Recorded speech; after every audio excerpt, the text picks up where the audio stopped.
Good evening, everyone. We have a student expose here today, and RV has played with a 93% and an excellent middle game. So this is one game for the ages where Black just seemed to win clinically. Very strong play. So let's have a look what really happened here. Solid opening, as you would expect. Hmm. Yeah. Okay. Kind of instructive. Let's try to get dive into it. Now that we're getting so good at openings, let's try to get good at the nuances. So, double moving a piece is obviously never a good thing. Prophylactic move like that would have been good, obviously, to prevent the bishop pinning. Um, Computer likes that he didn't like that he goes here, but would have not either preferred here either. Thinks that knight here is the best option.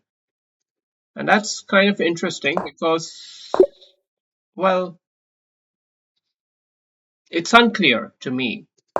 It's unclear to me, and worth exploring and understanding actually.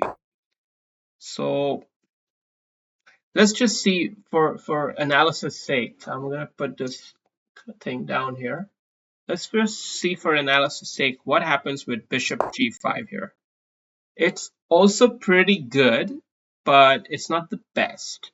And the reason is white just simply, you know, goes back here.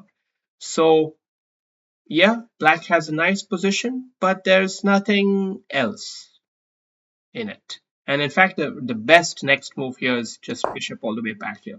So it's quite a, slightly advantageous but passive position. This is what computer evaluates this as, and that these white pawns advanced over here are actually a bit of a weakness, perhaps.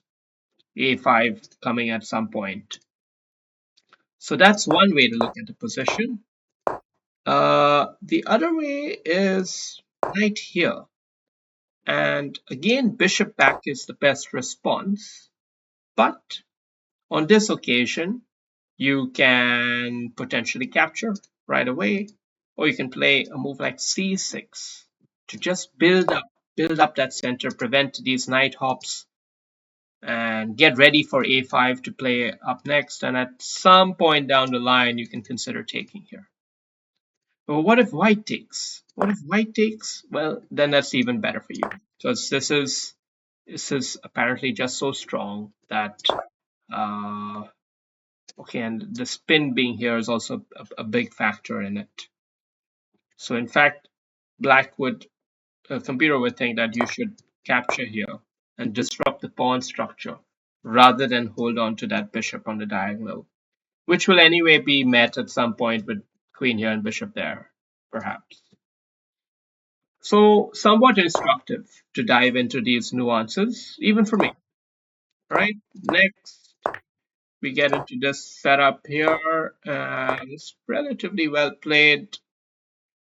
Uh, Interesting that he took it with the bishop and not the rook, because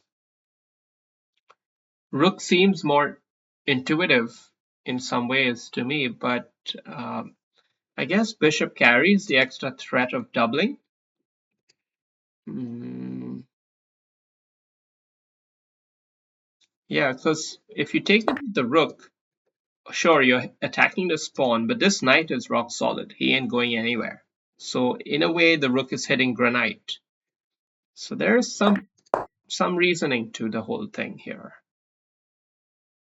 And you really want to attack that because you're also hitting on a weak central pawn. So he astutely is just playing the chips as they fall. Very good chess overall. Very good chess. Only thing is, I would say you should just take that right now. You should definitely just take it. But he's playing with a bit of panache, bit of style, and so far it's just perfect. I mean, just perfect game really so far. This is just kind of amazing how patiently the student is attacking here. Just careful, patient moves. How much pressure can White handle here before Crackaroo comes? Maybe now you just got to capture. Yeah, yeah, yeah. Now he's just crumbled. He's just crumbled, and it's a downright collapse, and there's nothing to even do about it. Everyone's having a little joke here about this whole situation, and student is clinical. Student is being clinical. Yeah. Bravo, bravo, Hunter. That was a heck of a game.